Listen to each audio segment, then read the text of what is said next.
WRHU Radio Hofstra University. For 88.7 FM WRHU, I'm Max Sacco as we continue our Alum of the Week series, this week joined by Spring 2002 graduate and one of our biggest RHU alumni at that, Keith Irizarry. Keith, thank you for joining us today. What's up, Max? How you doing, man? Doing good. Thank you very much for asking. But Keith, you ready to go? Yeah, I'm going to interrupt you right off the bat and just say that, once again, the same thing I said to you the first time I met you, love the hair. I have hair envy. I will continue to have hair envy, and I hope that you keep your hair forever because that is glorious. Thank you. I like to keep it. I like the hair. I like the length it's at now. I don't want to go back full long, but, a little well, never hurt anyone. Just a little lettuce, right? A little lettuce? Little lettuce at the back of the helmet, so I'll take it. I love it.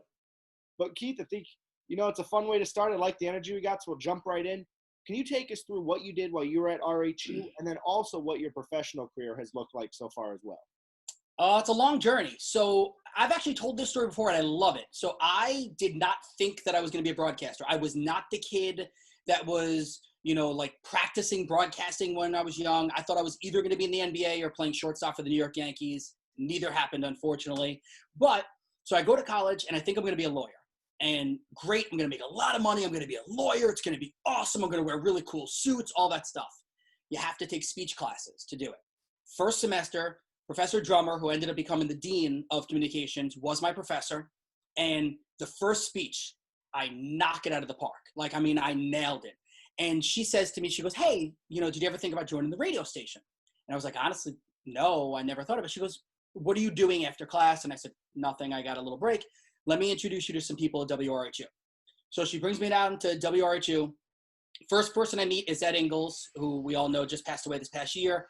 He went on to become my mentor, one of the greatest people literally I've ever met in my life. So I met him and already starting to get hooked. Then they take me down the hall and I meet, and I remember this vividly, Danielle DeLillo, who was a year older than me, and Vinny McCucci, who was a year older than me as well. Vinny is now one of my best friends in this world. We've stayed best friends since. So you're talking about whatever it is, 17, 18, 19 years, whatever it is. Actually longer probably.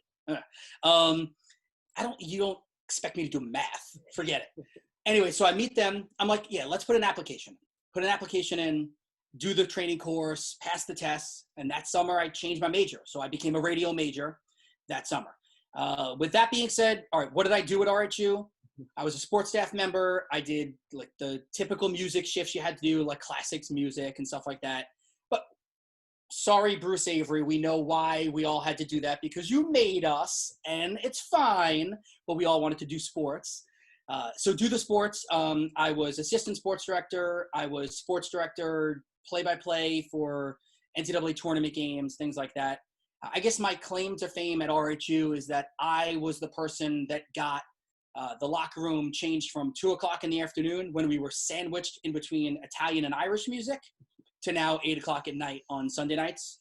So that was probably the coolest thing that I could say I did for WRHU and gave back. I guess that's my RHU experience. All right. So now you want what, professional experience? Yeah. What's the professional career look like after college? A lot. So, and I know we're going to go over advice and all that kind of stuff, and we'll get into that too. But part of what's cool about this career is that you can do so many different things. Part of what's not so cool about this career is that you have to do so many things. And I say it because I did traffic reporting. I was the guy that said, no, before you go. I did that early on in my career. I did human interest pieces. I worked for a magazine show. I did writing. What else did I do? I substitute taught early on in my career.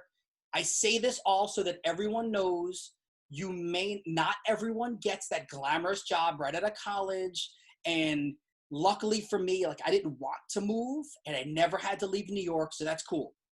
First couple of breaks, I was at ABC Sports Radio, MLB.TV, News 12, Long Island. Actually, I wasn't Long Island. News 12, Bronx, Brooklyn, New Jersey.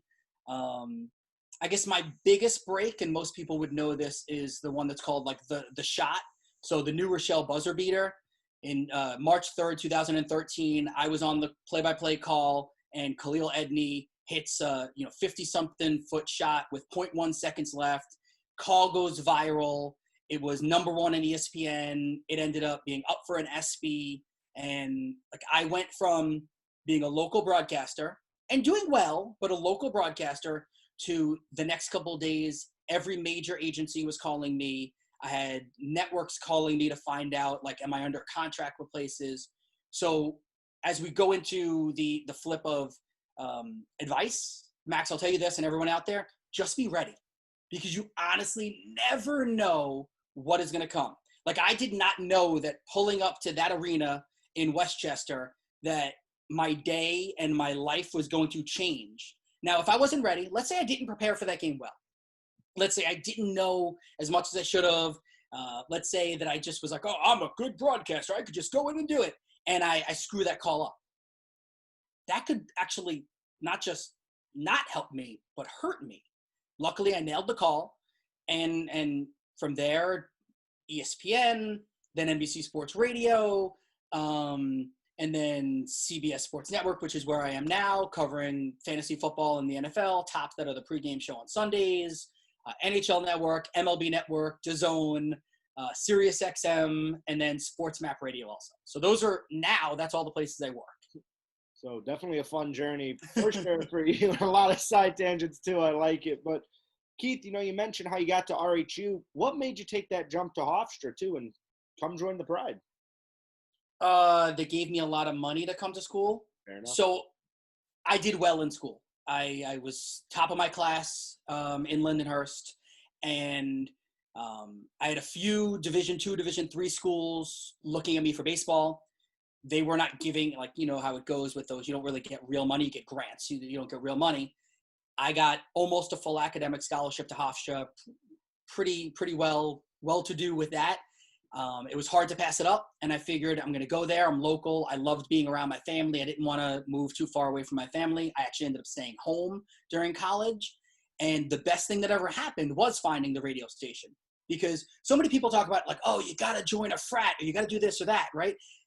And those are great, and Greek life is awesome for whomever it is, but like for me, and I'm sure you're going through it too, being at Hofstra was my frat. That was how I met my best friends, my closest friends forever. I've got 2 high school friends that I'm still friends with, but like the rest of my friends are people I met through Hofstra and through WRHU. I'm still in fantasy football leagues with them. Like, I know you either have or are going to be speaking with Chris Karen. He's in one of my fantasy leagues. Like Pete McCarthy, who's a guy from WRHU.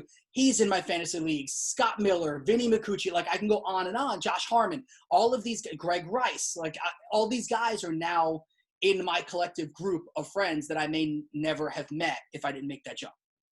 I definitely get that. It's the same thing, I think it's the same for a lot of people. You really meet your closest people at Hofstra and even at RHU too. And a bit more at RHU. It's always interesting to hear this, Keith. You have a very big career in NHL Network, Sirius, you name it, you're probably there, as you just said. What would you say are maybe the 2 or 3 best things RHU prepared you for when you made that jump to your professional career? Be prepared, right? That's like number one, is always just be ready for whatever lies ahead of you. And be the person that is willing to go the extra mile. I think that is really, really big, because if you don't go the extra mile, someone else will. It's like I tell my sons right now, they're both very big into sports, 6 years old, 9 years old, that if you're not practicing, someone else is practicing. So it's the same thing if I'm telling that to you, Max, or someone else, like young broadcasters. Everyone wants these jobs. And some of it is luck, yes. Some of it is right place, right time. A lot of it is talent. But even more of it is how hard did you work to get there. I'll also throw this out too. Be a nice person. Like, we live in a world right now where there's so much divisiveness and so much, like, we don't know who's coming, who's going, and who's nice and who's not. Just be a good person. If you're a play-by-play announcer and you show up to the arena, and I know obviously the world is different now with the pandemic and how much we can actually even speak to people. But imagine the world was normal right now, and at some point it will be normal again. Like, know the audio person's name. Know the statistician's name. Find out information about them. Like, if you walk on to whatever game it is. You're going to cover a Rutgers basketball game, let's say, for ESPN3, right? A lot of young broadcasters do that. And you pull up, and the person who's miking you up, find out that his name is Dave, and ask Dave how his day is, and have a conversation with him. And then your like stage manager, like Terry, like ask her how she's doing, and then get to know these people. I really think that's crucial, because you never want to be the person that shows up and everyone's like, oh, well, Keith is on today. Just be quiet, guys, because he doesn't want to talk to you, and he's a little edgy. Like, you don't want to be that person. You want to be the guy or gal that when you show up, everyone's like, yes, we get to work with Keith, or we get to work with this person today. And, just be a good person. I think that's actually words to live by for life, too. Like, be a good person. But as a broadcaster, be a good person. That's the newest piece of advice we've heard. And I've done a lot of these interviews, so I give you credit for that one. I like that. Be a good person. I like that one a lot. But, Keith, the big final question here now. And it's always something interesting to kind of pick the brains of different people from different generations of RHU about this. You join the sports department, it's the old saying, you got to start at the bottom. You got to work your way up to become the big play-by-play guy for the NCAA tournament. What is the best piece of advice you have for somebody who's just joined the sports department or still trying to get their footing, that they can make that big splash and really start to make an impact right away? Say yes to every shift and learn every aspect. Learn how to, run the boards, be an engineer, learn how to edit, learn how to do updates, which, by the way, is a really good way to make a living in this career, because update anchors are always in demand. And nowadays that we can do everything virtually, like I can open the door behind me and go into my basement, plug in 2 things, and I can connect to any radio network like in the world through my equipment. So like those are like crucial things. And then just pick the brains of the upperclassmen. Whoever are your juniors and your seniors, like watch them, listen to them. And at WRHU, like whether it's Pete or whomever is now helping you guys kind of like, matriculate through all this and figure out like your paths, listen to them. And don't be afraid of critique. Like, no one wants to be told, man, you stink. No one wants to be told that.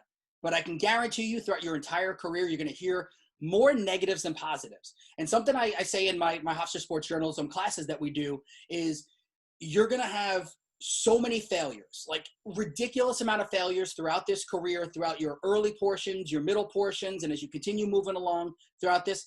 But what happens is you take all those failures, and when you get your successes, it makes it even sweeter. So like you'll relish them. So understand, for all those times you get knocked down, you pick it back up. Let me tell you a quick story. And I know I've been talking forever, but quick story. I had a network that I had applied for. I won't say the name of the network. And they seemed to like me, I thought, right? And I thought I was going to be getting a job with them, or at least maybe like a real interview.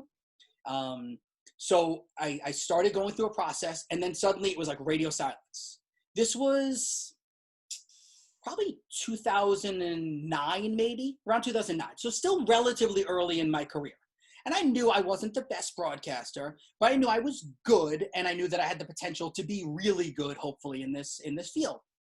And so finally, they weren't emailing back. I emailed the person emails me back, and I have saved this email because it was such a ludicrous email. Like the person literally did not just wanted to get rid of me, like didn't want to talk to me. This person took the things that I was actually good at and told me I was bad at them, and essentially told me I was never going to like amount to much. So every once in a while, I look at this email, and it kind of like burns a fire in me. So just like athletes who like do, bulletin board material, I think broadcasters can do that too. I also had a producer very early on in my career tell me, Keith, I'm sorry. You need to move, man. You can't stay here in New York. You should go Iowa. You should go to, go down to Florida, like move, be the king of one of those places. And I said, I'm like, but I'm working on air here and I don't want to move. So why not do this? He's like, it's not going to work. 4 years later, he was my director on a game, and he remembered that conversation. He came over to me and said, Keith, you were right. You didn't have to move. So that's another thing. Blaze your own path. The cool thing about this career is there is absolutely no blueprint whatsoever. Whatever I tell you today, Max, you're going to have someone else on that might tell you something a little bit different. And the cool thing about that is I'm right, but that person's right also. And then the next person is right also, because there's no blueprint. If I tell you, Max, go be a banker, there's a path to being a banker. You're going to graduate college, and you're going to get some sort of internship, and then you're going to work as in a bank office, and then you're going to work your way up, and you're going to stay in that bank. You're going to jump to this bank and that bank, but you're going to stay straight line right there. Here, Max, if I tell you, what do you want to do? And you go, I want to be a play-by-play announcer. Cool. So did I. Guess what I do? I'm a TV host, and I'm happy with it. We have no idea where we're going to go. So blaze your own path also.